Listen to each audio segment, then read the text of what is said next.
Assalamualaikum warahmatullahi wabarakatuh.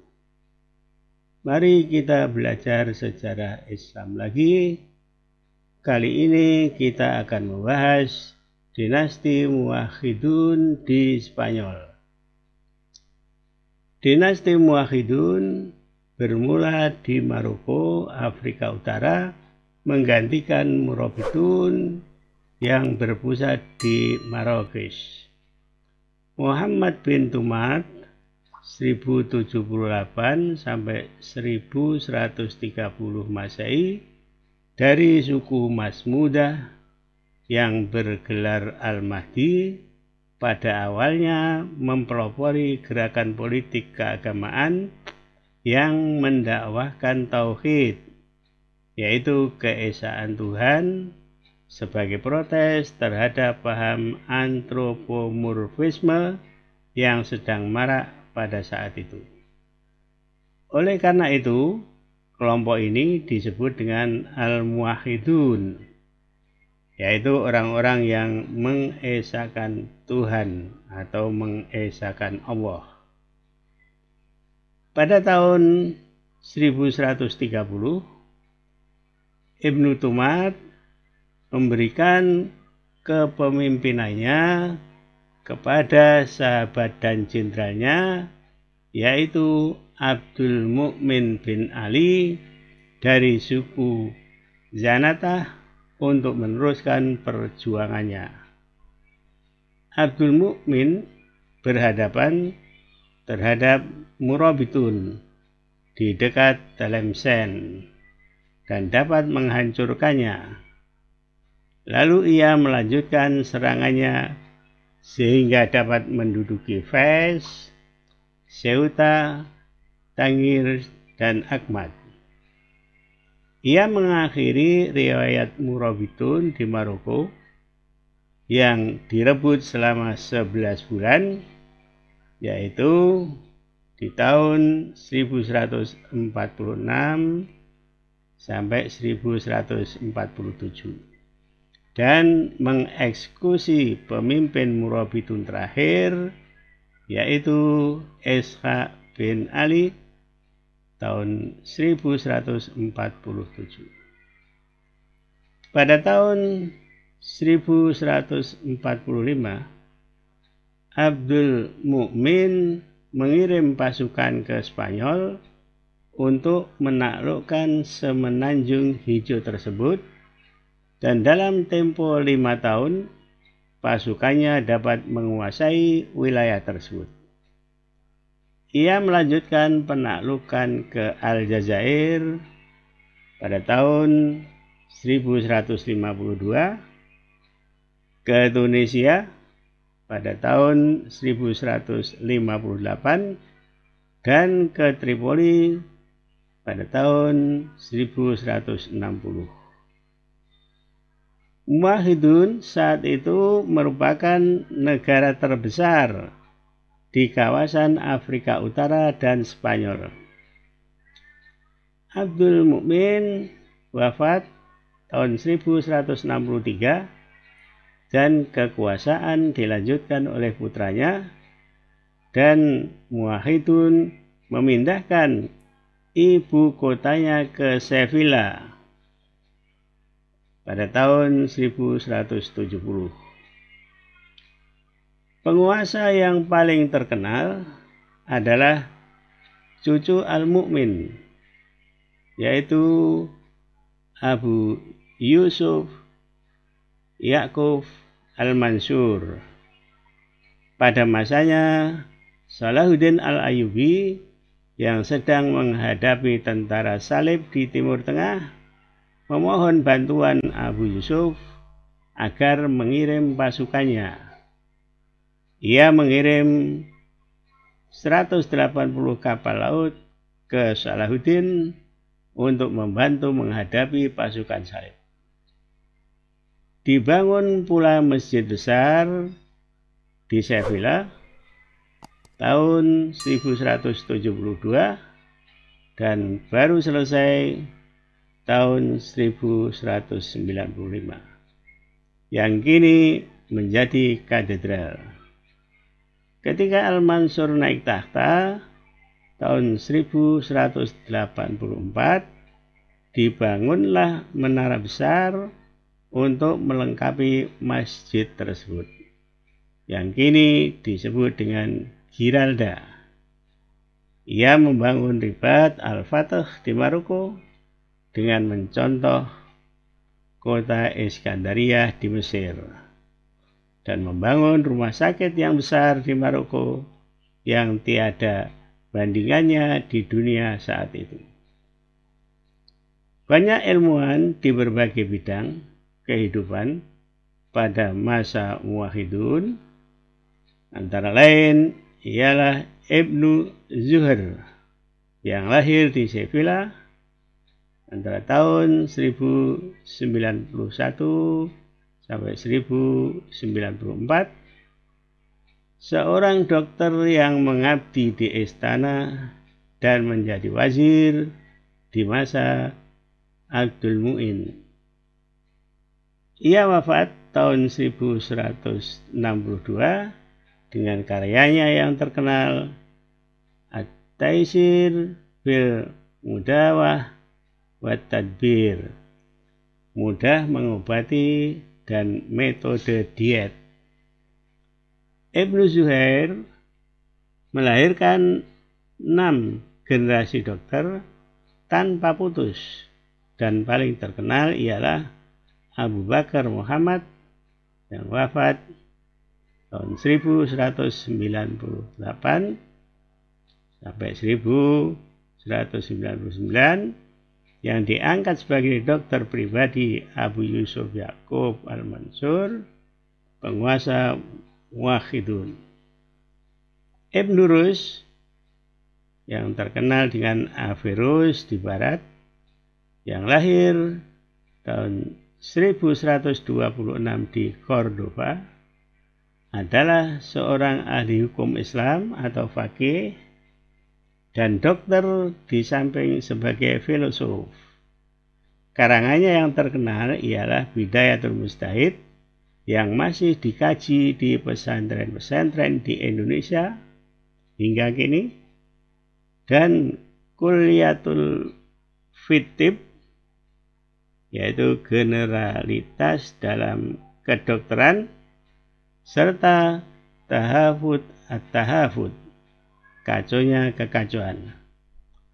Ia berjabat sebagai hakim agung di Sevilla, lalu pindah ke Maroko untuk menggantikan Ibnu Tufail, seorang dokter pribadi Abu Yusuf Yaqub, dan wafat di Marrakesh 10 Desember 1198, namun jenazahnya dipindahkan ke Cordoba. Ibnu Arabi adalah seorang sufi terkenal dari Spanyol Islam. Ia lahir di Murcia tahun 1165. Sebagian besar hidupnya dihabiskan di Sevilla. Ia pergi haji ke Mekah dan akhirnya wafat di Damaskus pada tahun 1240. Karyanya yang terkenal adalah Futuhat Al-Makkiyah, penyingkapan kota Mekah, dan Khusus Al-Hikam, kantong-kantong kebijaksanaan. Ibnu Malik terkenal sebagai ahli bahasa Arab, terutama bidang qawaid atau nahwu atau tata bahasa Arab. Dan buku yang masyhur ialah Alfiyah, yang biasa disebut dengan Alfiyatul Malik. Ia lahir di Jaén, Spanyol tahun 600 Hijriah atau 1002 Masehi, merantau ke Timur Tengah, dan akhirnya wafat di Damaskus tahun 672 Hijriah atau 22 Februari 1274 Masehi. Kemunduran Muwahhidun diawali dengan kekalahannya melawan kaum Kristen di Las Navas de Tolosa pada tahun 1212, menyebabkan mereka terusir dari semenanjung Spanyol. Pertempuran itu terjadi sekitar 119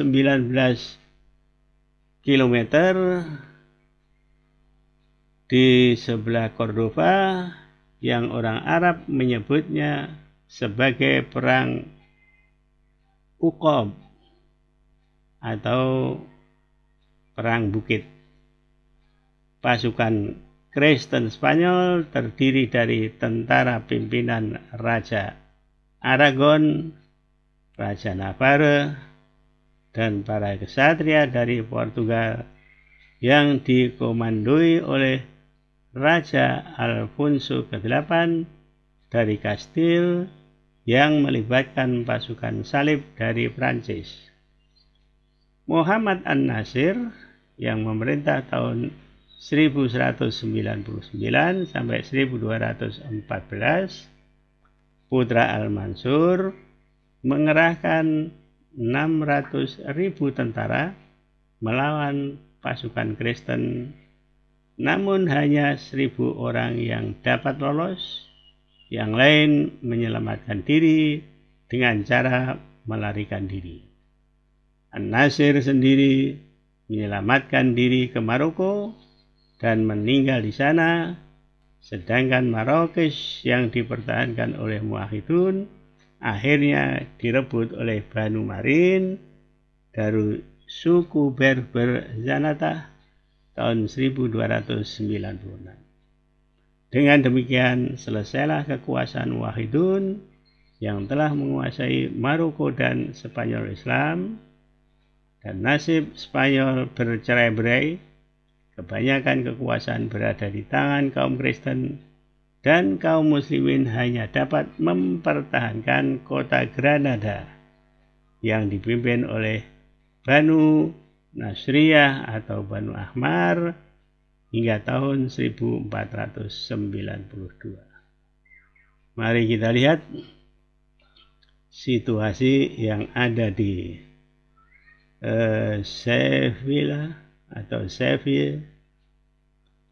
Ini kita lihat ada menara yang aslinya ini adalah menara masjid, dan ini adalah masjidnya yang ada di kota Sevilla. Kita lihat seperti ini. Nah, kita lihat ini berarti katedral, atau yang dulu itu masjid dibuat gereja sekarang. Kemudian Giralda itu berarti menaranya itu tadi. Sekarang disebut dengan Giralda. Kita lihat yang lain. Nah, ini ada pot bunga di istana yang kita sebut dengan Istana Alcazar.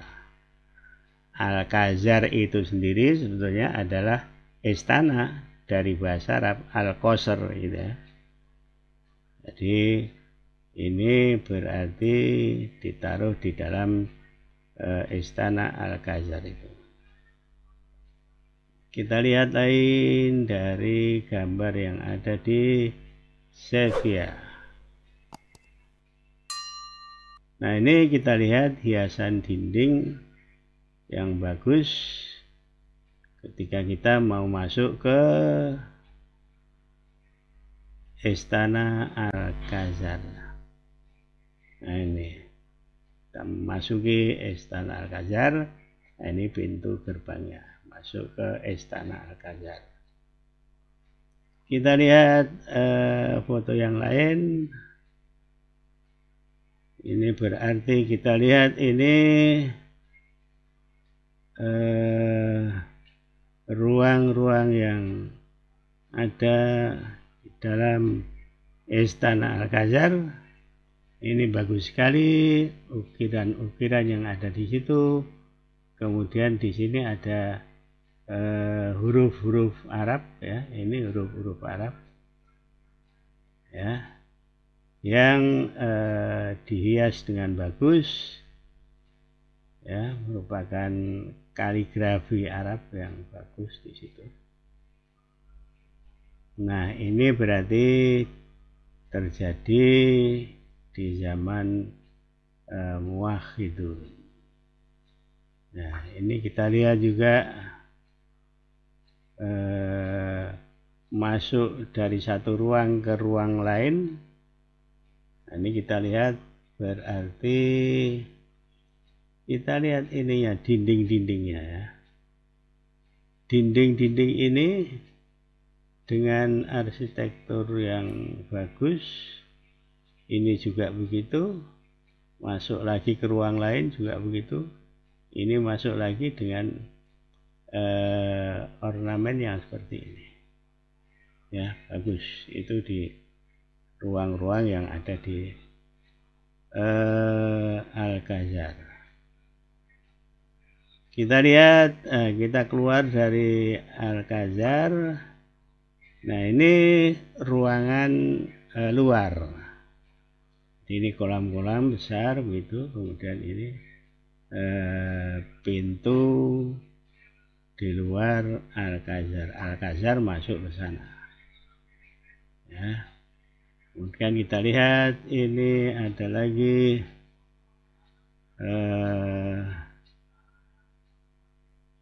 berarti ini taman ya, yang ada di samping Istana Al-Ghazar tadi. Berarti ini taman yang indah yang sampai sekarang masih tertata dan masih hijau di situ. Kita lihat, nah seperti ini. Kemudian kita lihat lagi, satu lagi. Nah, ini kita masuk ke Universitas Sevilla ya. Ini Universitas Sevilla. Pintu gerbangnya ini kita masuk ya. Ini universitasnya besar dan ini memang ini universitas yang kuno, sudah ada sejak zaman Spanyol lama ya. Kemudian satu lagi kita bertemu dengan salah satu guru besar yang ada di sana. Nah, ini berarti kita di Universitas Sevilla. Ini guru besar bidang Islamic Studies ya, orang Spanyol asli yang namanya Profesor Emilio González Ferrín. Nah, ini ya. Ini nama-nama orang Spanyol itu kebanyakan itu pakai González. Saya kira ini mudah-mudahan yang sedikit bermanfaat. Akhirul kalam. Assalamualaikum warahmatullahi wabarakatuh.